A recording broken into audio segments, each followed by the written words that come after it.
और कुछ देर हंसेंगे जी, वैसे भी कोरोना काल ने हंसने नहीं दिया। हाँ 3 साल बड़े दुख में बीते भैया हमारे। भयंकर। सबसे पहले कहा गया वर्क फ्रॉम होम, बताओ हम कैसे करें। तो मैंने वर्क फ्रॉम होम के तहत घर पर ही कविता सुनाई।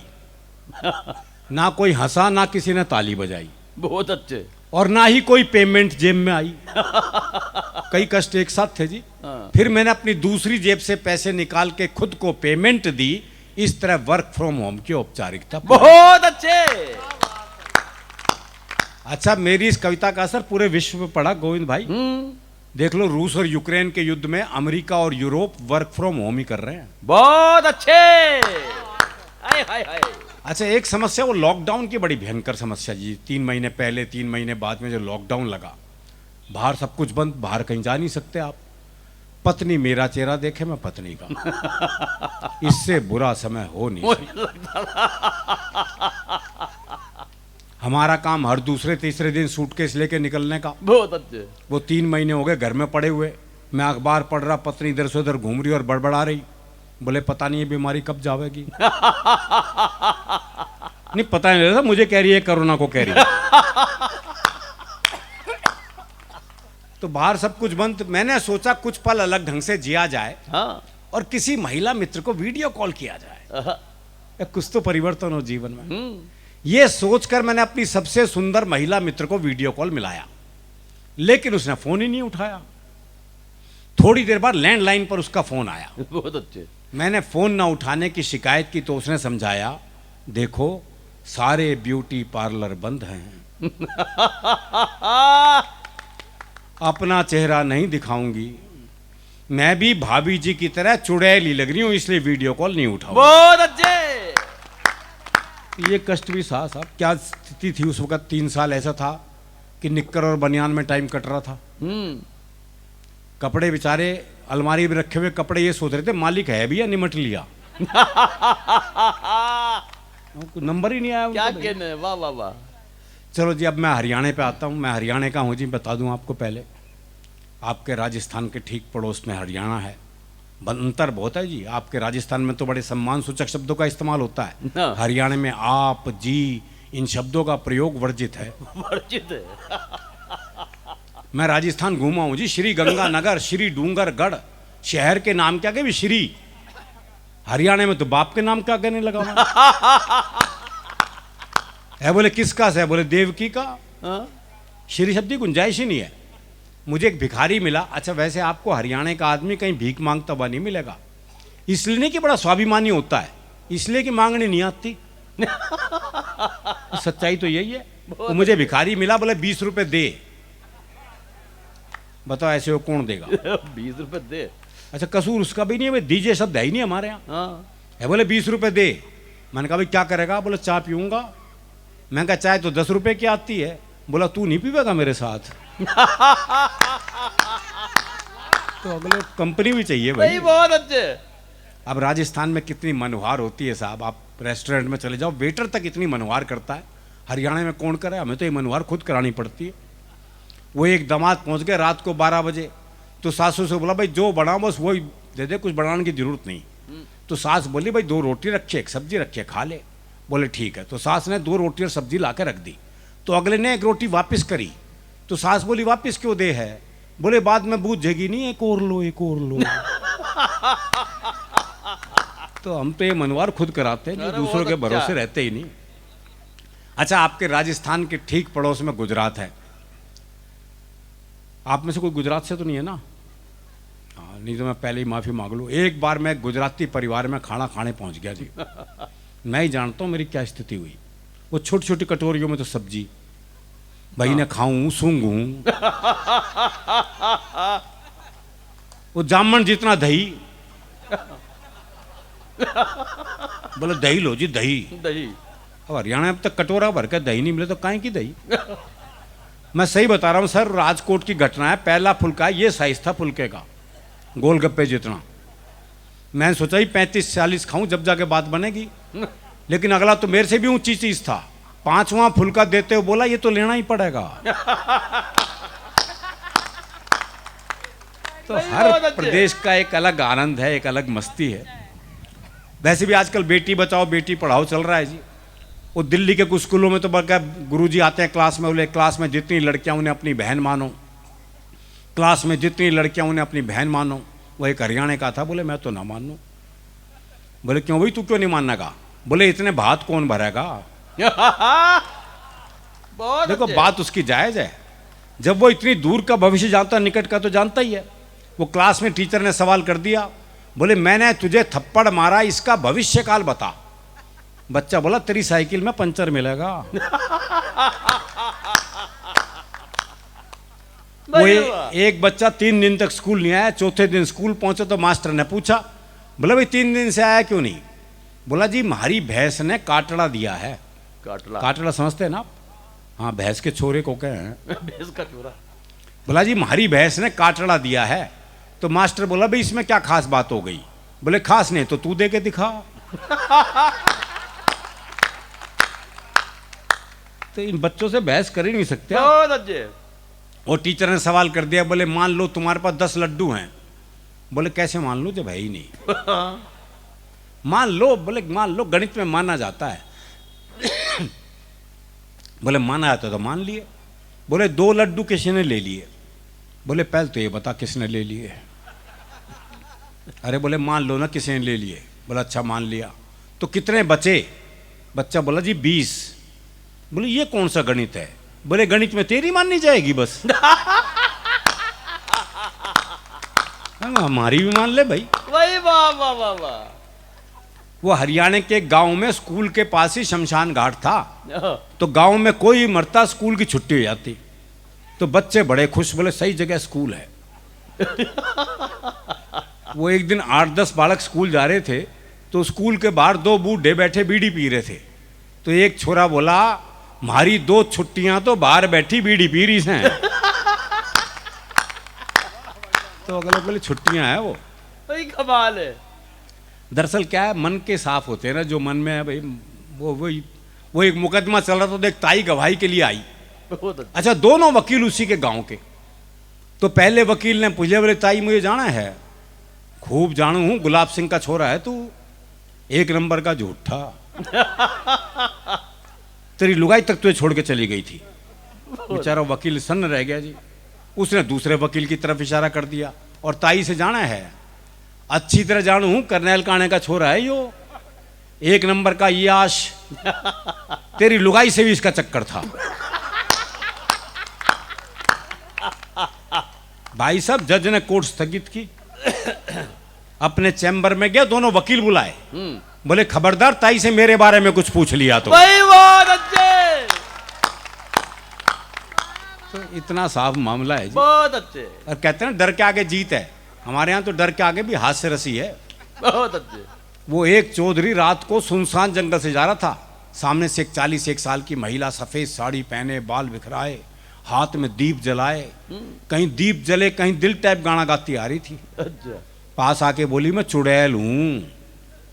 तो चौधरी बोला फिर चिपटती क्यों ना। बताओ ऐसे का चुड़ैल भी क्या कर लेगी जी। बहुत अच्छे। तो हमारा मामला बिल्कुल अलग है जी। वो एक पुलिस के सिपाही को छुट्टी चाहिए थी, पहुंच गया एसएचओ के पास। बोले छुट्टी चाहिए। बोले बहुत काम है, छुट्टी नहीं मिल सकती। बोले जी छुट्टी तो मैं लेके रहूंगा। बोला अच्छा एक सवाल का जवाब दे दे, छुट्टी दे दूंगा। बोले सवाल कुछ भी पूछ लो। बोला अच्छा ये बता, कटप्पा ने बाहुबली को क्यों मारा? ये अंतरराष्ट्रीय सवाल पूछ लिया जी बहुत उससे। अच्छे। बोले ये बता, कटप्पा ने बाहुबली को क्यों मारा? बोले हो सकता है बाहुबली ने कटप्पा को छुट्टी देने से मना कर दिया हो।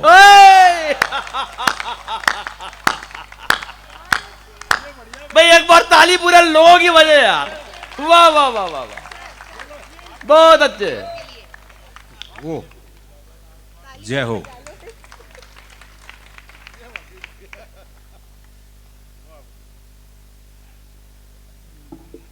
कहाँ था मैं, वो भूल गया इस चक्कर में होता। हाँ, आदमी घबरा जाता है भाई एकदम। दरअसल क्या है, इस तरह की महफिलें होनी बहुत जरूरी है भाई। बेशक। हाँ, क्योंकि संवाद से ही हास्य पैदा होता है। वो एक बुजुर्ग महिला बस में चढ़ी तो किसी ने सीट नहीं दी उसे, तो ड्राइवर को दया आ गई, उसने बोनट पे बिठा लिया। थोड़ी देर बाद 30-35 साल की सुंदर सी महिला चढ़ी तो सारे सीट देने को तैयार, और वो महिला बैठने को तैयार नहीं। तो बुढ़िया बोनट पे से बैठी बैठी बोली, अरे बोले बैठ जा, कुछ साल बाद बोनट पे ही बैठना पड़ेगा। भाई वाह, तो ये संवाद बहुत जरूरी है जी, कमाल। ये महफिलें बहुत जरूरी हैं। दरअसल क्या है कि हास्य रस जो है वो हमारे जीवन में है, हर स्थिति में है। फुर्सत में रहते हैं इसलिए हास्य रस में रहते हैं। वो एक ने एक रिक्शे वाले को आवाज दी, बोले खाली है? बोले हाँ। बोले आप फिर ताश खेलते हैं। तो इतनी फुर्सत जरूरी है। बहुत अच्छे। वो एक ने एक रिक्शे वाले से कहा, बोले स्टेशन चलेगा? बोले हाँ। बोले कितने पैसे? बोले 25 रुपए। बोले ये तो रहा स्टेशन। अच्छा मैं पैसे कम कराने होते हैं, हम जगह को पास बुला लेते हैं। बोले ये तो रहा स्टेशन। रिक्शे वाला बोला हाथ नीचे कर ले वरना रेल के नीचे आ जाएगा।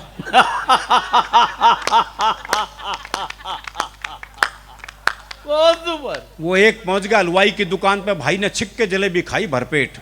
जब पैसे देने का नंबर आया, भाई ने जेब झाड़ दी, बोले पैसे तो नहीं है। अब दुकानदार दुकान से बाहर निकला, 15-20 मिनट तबीयत से धुना पीटा उसे। जब खुद थक गया पीट पीट के, तो वापस दुकान में चला गया। अच्छा वो भी कपड़े झाड़ के खड़ा हो गया है। बोले आप क्यों खड़ा है? जा। बोले इसी भाव 1 किलो और दे दे। तो ये मस्ती अपने भीतर रखिएगा बहुत साहब। अच्छे। आप हंसेंगे तो ये धरती आपकी है, ये आसमान आपका है। अगर रोने बैठ गए तो किसी मिल में वो रुमाल आज तक नहीं बना जो रोते हुए आदमी के आंसू पहुंच भाई वाह वाह वाह। और हमारे यहाँ हर संबंध हास्य रस में है सर। बाप बेटे तक के संबंधों में हास्य रस है। वो एक बेटा रात को 9 से 12 पिक्चर देखने जा रहा था, तो बाप ने कहा अगर जागता हुआ हूं तो दरवाजा खोल दूंगा, लेकिन अगर सोते को जगा दिया तो फिर नहीं खोल लूं। अब वो रात को 1 बजे लड़का वापिस आया, तो बोले कैसे पता लगा बापू सो हुआ है जाग गए है? तो अगले ने चौकीदार की आवाज बनाई, बोले राम प्रसाद सो हुआ है जाग गए है? बोले जागू हूं। बोले जाग गए तो खोल दे। खोल दे।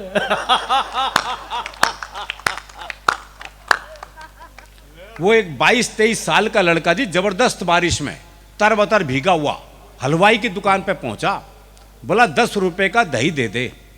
तो हलवाई ने पूछ लिया भाई तेरा ब्याह हो लिया? और बोले तू के सोचते इस तूफान में मेरी माँ भेजेगी मैं दही लेना? बहुत अच्छे। तो ये दही तो लानी पड़ा है जी, इसके बिना क्या गुजारा। और हम यहाँ क्या करने आए? दही लेने आए। दही लेने आए भाई वाह वाह वाह। तो जब ये संबंध ऐसे, तो बाकी सास बहू दामाद ये तो हास्य से भरे ही पड़े हैं। वो सास ने दामाद का तिलक किया और 21 रुपए हाथ में रख दिए। बताओ जी आज के जमाने में 21 रुपए कौन ले? है बोले सासू रहने दे। वो क्या बटेऊ ले ले? आधे घंटे तक यही बहस होती रही। वो क्या सासू रहने दे, वो क्या बटेऊ ले ले। इतनी देर में साली बोल पड़ी, हे जीजा ले लेना, 6 केले ही तो लाया था।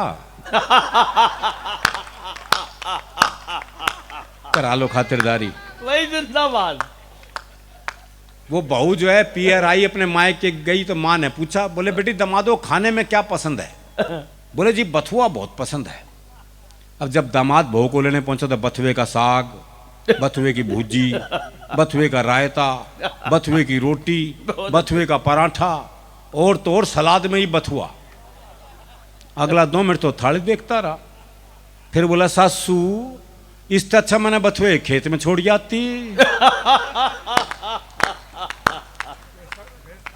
वो दामाद पहुंचा ससुराल पत्नी को लेने, तो सास का जी नहीं कर रहा था भेजने का। तो उसने अपने बाकी बच्चों से कहा, बोले अपने जीजा को समझाओ, और अगर नहीं माने ना तो यूं कह देना हमारी माता जी की देवी आ जाती है। और जब देवी आ जाती है अपनी बात मनवा के छोड़ती है। बालक पहुंच गए, बोले जी आज अभी नहीं भेजेंगे, बोले नहीं लेके जाऊंगा। बोला ऐसा हमारी माता जी की देवी आ जाती है, और जब देवी आ जाती है अपनी बात मनवा के छोड़ती है। बोला देवी आ जाए देवा आ जाओ, मैं तो लेके जाऊंगा। थोड़ी देर बाद सास जो है वो बाल बाल बिखेर के आ गई। बोली देवी आ गई ना भेजूं, देवी आ गई ना भेजूं, देवी आ गई ना भेजूं। हमारा दामाद थोड़ी देर ड्रामा देखता रहा। फिर बोला भैरव आ गया लेके जागा। तो बड़ा भैरवनुमा मामला है जी। और ऐसा नहीं है कि दामाद ऐसे जवाब दे दे, हमारे यहाँ सास भी ऐसे जवाब देते जी। वो एक का दामाद बहुत काला था, बहुत ही काला भाई, सुपर काला। Super super. ससुराल आया तो सासू बोली बटेऊ इस बार तो 15-20 दिन रुक जा। बोले क्या बात है भाई? सासू बड़ी खातिरदारी के मूड में है। बोले क्या करेगी सासू? बोले कुछ नहीं, दूध दही खा और मौज कर, तेरे बहाने थोड़ा बहुत दूध हम नहीं मिल जाएगा। बोले मेरे बहाने कुकर मिल जाएगा। बोले कुछ नहीं, हमारी भैंस का काटड़ा मर गया, तेने देख के भैंस दूध तो दे देगी। तो ये दामाद की मार्केट वैल्यू है भाई। भाई बहुत अच्छे। अच्छा, एक आरोप, हरियाणा में आपको हरियाणा में आपको वृद्धाश्रम की भी समस्या नहीं मिलेगी। हमारे यहाँ अगर बूढ़े को पता लग जाए कि बेटा मुझे वृद्धाश्रम में छोड़ के आने वाला है, तो बाप खुद बेटे को अनाथालय छोड़िए। बहुत अच्छे। बोले जमा कर लो, इसने मेरा ना है यो। सपना सोनी ने क्या प्रेम का गीत सुनाया आपको, गजल भी सुनाई। मैं तो हरियाणा का हूँ, सोच भी नहीं सकता, क्योंकि हमारे यहाँ प्रेम ब्याह के बाद होता है जी। ब्याह से पहले प्यार कर ले तो हम तो पेड़ पे ही लटके मिलते हैं। हमारे यहाँ प्रेम सबसे मुश्किल काम है, लेकिन हमारे यहाँ प्रेम में भोलापन बहुत है। वो प्रेमी ने प्रेमिका से कहा, अगर तू मेरी नहीं हुई ना तो मैं तुझे किसी की नहीं होने दूं। बहुत अच्छे। बोले अच्छा तेरी हो जाऊंगी तो सबकी होने देगा।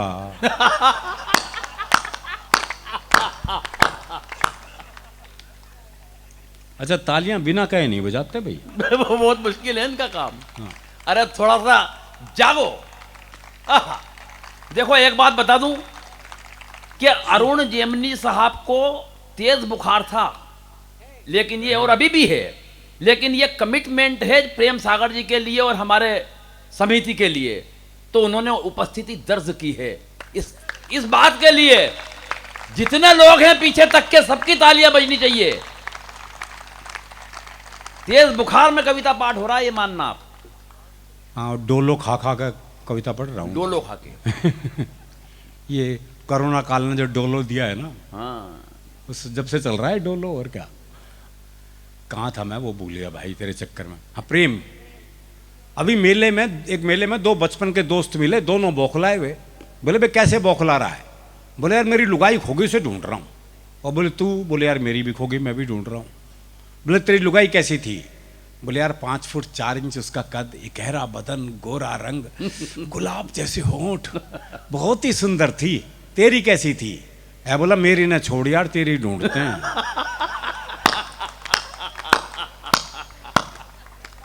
भाई वाह। अभी मेरा एक दोस्त मिला, उसके दोनों होठ पूरी तरह जले हुए। मैंने कहा होठ कैसे जल गए? बोला पत्नी मायके जा रही थी, स्टेशन छोड़ने गया था, मारे खुशी के इंजन चूम लिया। तो हमारी खुशी भी अलग अलग ढंग से प्रकट होती है। और संबंध विच्छेद के लिए भी बड़ी बड़ी बात नहीं चाहिए, बहुत सामान्य बात पे हो जाता है। वो प्रेमी ने प्रेमिका को जैसी सीने से लगाया तो प्रेमिका बोली तेरा दिल बड़ा कुरकुरास है।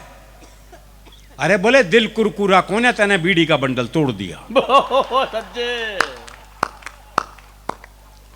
और जो महिला पुरुष का जो औसत है एवरेज, अब तो खैर काफी सुधार हो गया, लेकिन अभी भी हरियाणा में पुरुष ज्यादा है, महिलाएं कम है। छोरों के ब्याह नहीं हो रहे। वो एक का 40 साल की उम्र तक ब्याह नहीं हुआ, बहुत दुखी हो रहा था। अपने दोस्त से बोला यार मैंने तो लगा मेरी वाली भ्रूण हत्या में मारी गई। ये तकलीफ है भाई, ये हमारी भाई कमाल है और बारीक है। ये तकलीफ है, ये तकलीफ है, ये तकलीफ है। और ये तकलीफ तब और बढ़ जाती है जब ओलंपिक हो, पैरा ओलंपिक हो या कॉमनवेल्थ गेम हो, जब हरियाणा की छोरियां पदक लेके आती हैं तो ये तकलीफ और बढ़ जाती है। आए हाय। और वही छोरियां, पदक लाने वाली छोरियां जब जंतर मंतर पे बैठी हो और कोई नहीं सुन रहा हो, तब भी तकलीफ और वाह वाह वाह। ये प्रेम की बात चल रही थी, एक छोटी सी कविता याद आ गई मुझे। मैंने सोचा पुराने जमाने को वापस लाया जाए और इस बार प्रेम पत्र थ्रू कबूतर भिजवाया जाए। बहुत अच्छे।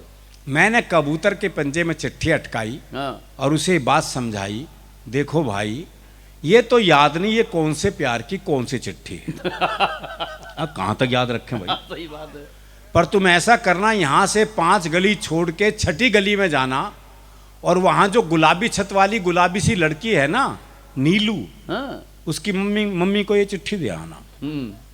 कबूतर बोला हे आदिकालीन युग के देवदास, इस युग में भी चिट्ठियों से आस। अब मैं ऐसी फालतू उड़ान नहीं भरता हूं, मैं खुद अपनी कबूतरी को व्हाट्सएप करता हूं। तो वो जमाने चले गए, पहले आदमी 5-5 पेज का प्रेम पत्र लिखता था, कितनी मेहनत होती थी। बाद में सिर्फ नाम ही बदलना होता था। फिर वो टेलीफोन का जमाना आया। मुझे एक शेर याद आ गया कि कर दिया इजहार मोहब्बत हमने भी टेलीफोन पर, हाँ। बात तो लाखों की थी 1 रुपए में हो गई। आए हाय और आए अब हाय। तो मोबाइल का जमाना आ गया है जी, आदमी मोबाइल पे आई लव यू टाइप करता है, वो भी पूरा नहीं, बहुत अच्छे। ILV और वाई, हाँ और एक साथ 25-30 को सेंड। 25-30 को। हाँ, कहीं से जवाब आएगा। वो उदय प्रताप सिंह जी की 4 पंक्तियां हैं कि हर फैसला होता नहीं सिक्का उछाल के, ये दिल का मामला है जरा देखभाल के। हर फैसला होता नहीं सिक्का उछाल के, ये दिल का मामला है जरा देखभाल के। मोबाइलों के दौर के आशिक को क्या पता, रखते थे कैसे खत में कलेजा निकाल के। आए हाय। तो वो प्रेम तो अब रहा नहीं, लेकिन हरियाणा का प्रेम अब भी ऐसा ही है। हमारे यहाँ पशु पक्षियों तक का प्रेम ऐसा है। वो मेरा एक दोस्त है, उसने तोती पाली। दुनिया तोता पालते हैं, तोती पाली। 3 दिन के लिए से कहीं बाहर जाना था, बोली यार क्या करूं, कौन दाना पानी देगा, बड़ा चिंतित हूं। मैंने कहा मेरे घर छोड़ जा, 2 तोते हैं, उन्हें दाना पानी देता हूं, इसे भी दे दूंगा। बोला भाई तेरे 2 तोतों के बीच में अपनी तोती छोड़ दूं ना। मैंने कहा नहीं यार, मेरे तोते बड़े धार्मिक हैं, तो खुद देख ले आके। अच्छा, उसने देखा बकायदा गीता के श्लोक पढ़ रहा, एक कुरान की आयतें पढ़ रहा, बोले बड़े धार्मिक है, कोई खतरा नहीं है। उसने तोती छोड़ दी। जैसी ही तोती पिंजरे में गई तो एक तोते ने दूसरे को कोहनी मारी। अरे बोले पूजा पाठ बंद कर, दुआ कबूल हो गई। हमारे यहाँ तो पूजा पाठी भी क्या निकलेगा, कोई भरोसा नहीं है जी। बहुत अच्छे। वो एक हरियाणा का बूढ़ा मरण हो रहा था, तो एक ने कहा मरण न हो रहा, अब तो राम का नाम ले ले। अरे बोले के नाम ले लूं, 15 मिनट बाद आमना सामना ही ना बोलेगा। तो हमारी धार्मिक स्थिति भी अलग है। एक कविता आपको सुनाता हूं विशेष। वाह वाह वाह। कविता का शीर्षक है 21वीं सदी में ढूंढते रह जाओगे। चीजों में कुछ चीजें, बातों में कुछ बातें वो होंगी जिन्हें कभी देख नहीं पाओगे, 21वीं सदी में ढूंढते रह जाओगे। बच्चों में बचपन नहीं मिलेगा जी। ये टीवी, कंप्यूटर और मोबाइल ने बच्चों का बचपना खत्म कर दिया है। कैसे कैसे डे आजकल मनाए जाने लगे। बेशक बेशक। फादर्स डे, मदर्स डे फिर भी समझ में आता है। वो 14 फरवरी वैलेंटाइन डे, क्या बुखार चढ़ता है भाई। वो क्लास में टीचर ने सवाल कर दिया, बोले 14 नवंबर को चिल्ड्रंस डे क्यों मनाया जाता है? तो एक बच्चा खड़ा होकर बोला क्योंकि वैलेंटाइन डे के 9 महीने बाद आता है। नहीं, बच्चों का गणित तो मजबूत हुआ है। वही कमाल है। और नेहरू जी का जन्मदिन भूल गए, अलग बात है। और आजकल के बच्चों को बच्चा समझने की भूल भी नहीं करना चाहिए। वो एक पति पत्नी बड़े रोमांटिक मूड में घर में आए, तो देखा बच्चा कमरे में टीवी देख रहा है। बोले क्या हर वक्त टीवी देखते रहता है, आंखें कमजोर हो जाएंगी, बाहर जा बालकनी में देख दुनिया क्या कर रही है, बल्कि मुझे बता कौन क्या कर रहा है। वो बच्चे को बाहर भेज दिया। अब बच्चे की रनिंग कमेंट्री शुरू हुई। बोले अग्रवाल अंकल तो मोबाइल पे किसी से बात कर रहे हैं। बोले बहुत अच्छे। बोले वर्मा अंकल पौधों को पानी दे रहे हैं। बोले बहुत अच्छे। बोले शर्मा अंकल आंटी के साथ कमरे में हैं। बोले बेटे तुझे ये भी दिखाई दे रहा है क्या? बोले ये तो नहीं दिखाई दे रहा, पर उनका बिट्टू भी तो बाहर बालकनी में खड़ा है। तो ऐसे बिट्टू क्या करो भाई। भाई वाह वाह वाह। चीजों में कुछ चीजें, बातों में कुछ बातें वो होंगी जिन्हें कभी देख नहीं पाओगे, 21वीं सदी में ढूंढते रह जाओगे। बच्चों में बचपन, जवानों में यौवन, शीशों में दर्पण, जीवन में सावन, गांव में अखाड़ा, शहर में सिंघाड़ा, टेबल की जगह पहाड़ा और पाजामे में नाड़ा, ढूंढते रह जाओगे। वाह। एक एक पंक्ति में मैंने पूरी एक एक बात कहने की कोशिश की है। स्वागतम।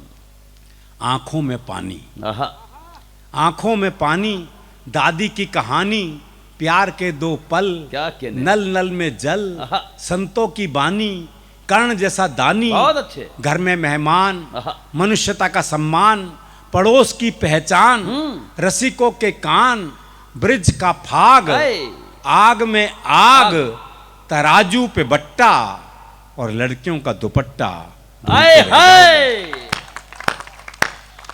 और लड़कियों का दुपट्टा ढूंढते रह जाओगे। इस बंद पर आपका और मंच का विशेष ध्यान चाहूंगा। वाह वाह। भरत सा भाई, आए हाय। भरत सा भाई, लक्ष्मण सा अनुयायी, हम्म। चूड़ी भरी कलाई, आहा। शादी में शहनाई, बुराई में बुराई, सच में सच्चाई, मंच पे कविताई, गरीब को खोली, आंगन में रंगोली, हाय।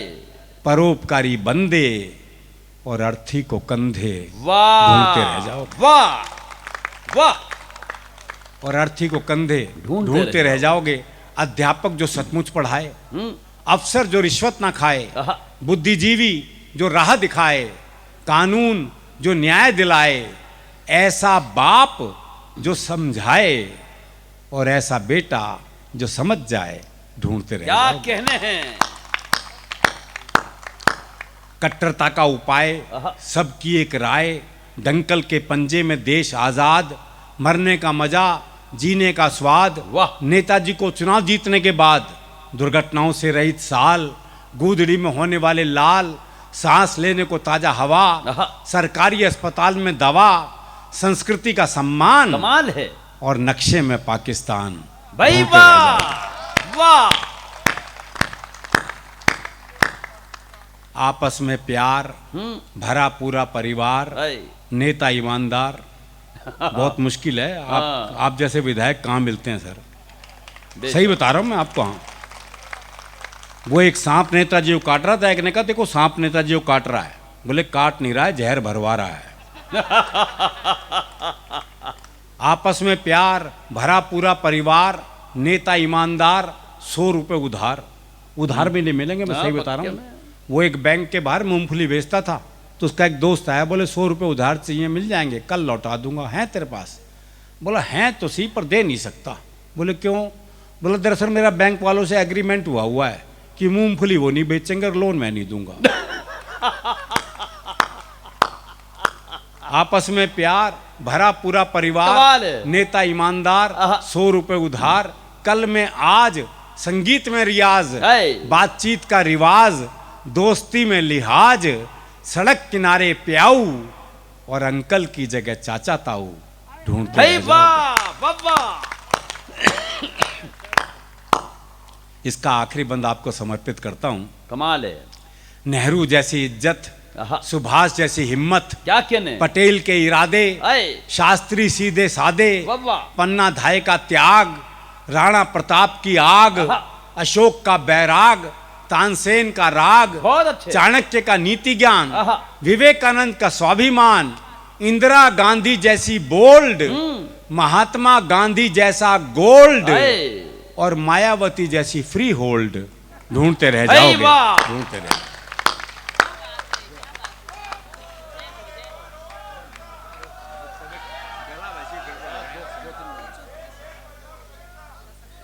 यार ऐसे थोड़ी आते हैं यार, अगर आना और बुलाना है तो थोड़ा दोनों हाथ ऊपर उठाकर ताली बजाकर एक बार फिर आवाज दें अरुण जेमनी जी को। एक 5 मिनट के लिए और सुने उन्हें।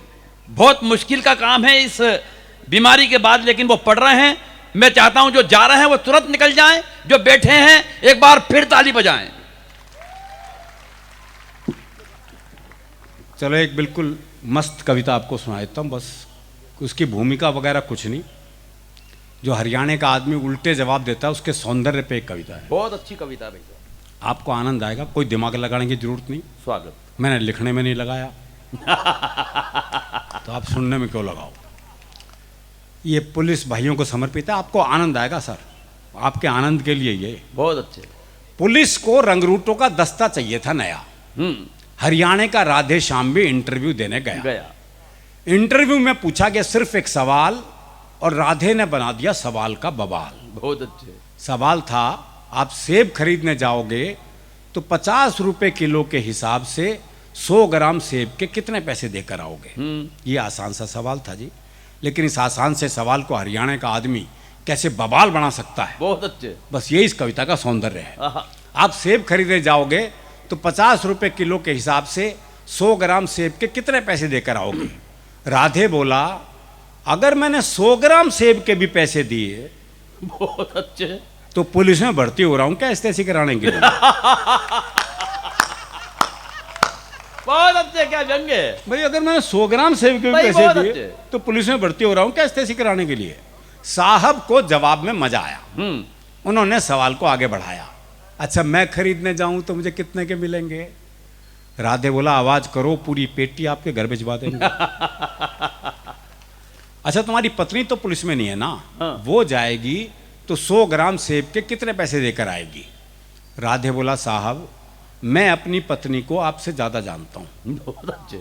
उसे खरीदारी का है बहुत चाव, हम्म। पर उसे 100 ग्राम खरीदने होंगे तो 100 ग्राम का ही पूछेगी भाव। वाह, बहुत अच्छे। अच्छा तुम्हारा भाई जाए, अगला भी उसी सवाल के पीछे पड़ा हुआ है। हम्म। ये नहीं कि भी वो जवाब नहीं दे रहा तो सवाल बदल दे, पर दिक्कत ये वो भी हरियाणा का। अच्छा तुम्हारा भाई जाए, जी भाई को तो मैंने कई बार बाजार जाते देखा है, पर वो तो कहीं पौवा तो कभी गुटखा लाता है, बहुत अच्छे। सेब लाते तो मैंने से आज तक नहीं नहीं देखा। देखा है।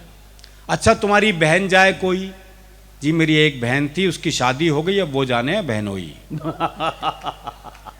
राधे श्याम तुम्हारे पिताजी भी तो बाजार जाते हैं, जी उनके दांत नहीं है, वो बस केले खाते हैं। जी उनके दांत नहीं, वो बस केले बहुत खाते हैं। अच्छे। आप मुझे एक बात बताओ श्रीमान, तनख्वाह तो दोगे एक आदमी की हैं और सेब खरीदने पर लगा दिया पूरा खानदान। अच्छा छोड़ो, कोई आम आदमी जाए तो वो 100 ग्राम सेब के कितने पैसे देकर आए? आम आदमी का नाम सुनते ही राधे श्याम सीरियस हो गया थोड़ा। हाय हाय। बोला, जी साहब आप लोगों ने आम आदमी को सेब खरीदने लायक ही कहाँ छोड़ा? हाय हाय। भाई वाह वाह वाह वाह वाह। अजी साहब आप लोगों ने आम आदमी को सेब खरीदने लायक ही कहाँ छोड़ा? जिंदाबाद। आम तो सेब का ठेला लगाता है, हाय हाय। खरीदने तो खास ही जाता जाता है। बहुत अच्छे। तालियों आम की तो पंक्तियां सेब हैं का ये। ठेला लगाता है, बहुत अच्छे। आम तो सेब का ठेला लगाता लगाता है, है। खरीदने तो खास ही जाता है। आहा। अच्छा कोई खास आदमी जाए तो, हम्म। अगला भी पीछे ही पड़ा हुआ है जी। अच्छा कोई खास आदमी जाए तो, पहली बात तो ये कि अगर वो खास है तो खुद क्यों जाएगा? हाँ। वह अपना नौकर भेजेगा, और आपके कहने से चला भी जाएगा तो क्या सिर्फ 100 ग्राम खरीद के लाएगा?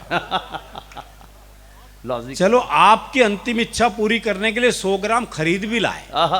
तो इसका हिसाब आप मुझसे क्यों लेते हैं? हम्म। हिसाब बताएंगे उसके सीए जिन्हें वो तनख्वाह देते हैं। चलो इस सवाल को यहीं छोड़ते हैं, इंटरव्यू का रुख अब दूसरी तरफ मोड़ते हैं। बहुत अच्छे। देखो साहब ये तो है सरासर फरेब, दूसरा सवाल बाद में आएगा, पहले आएंगे 100 ग्राम सेब। सेब। पहले आएंगे 100 ग्राम सेब। तुम्हारा कोई दोस्त है राधे श्याम? हाँ जी है, सीताराम। वो सेब खाता है?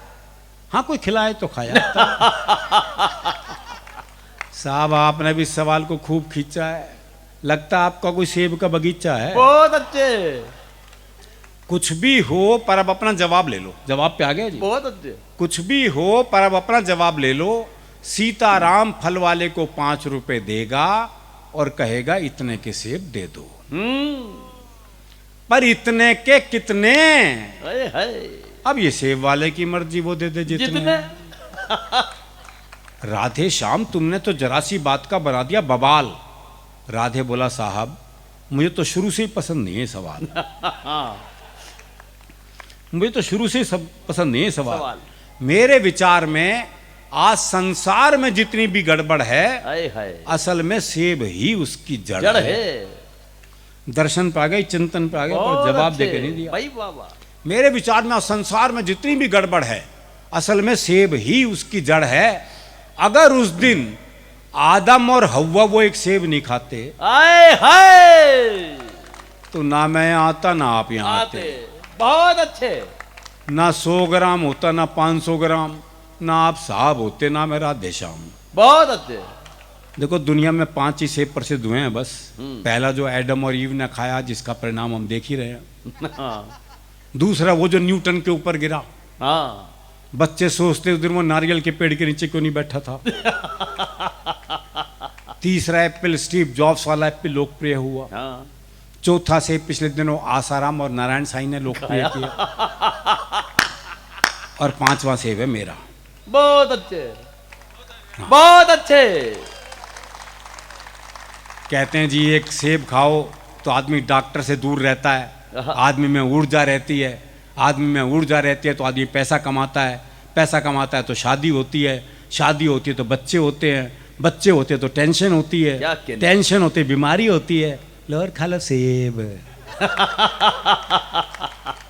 इंटरव्यू का ये हुआ परिणाम कि आजकल राधे श्याम सब्जी मंडी में डंडा फटकारते हैं, खुद तो भरपेट खाते हैं और साहब के लिए 100 ग्राम भिजवाते हैं। बहुत अच्छे। और साहब के लिए 100 ग्राम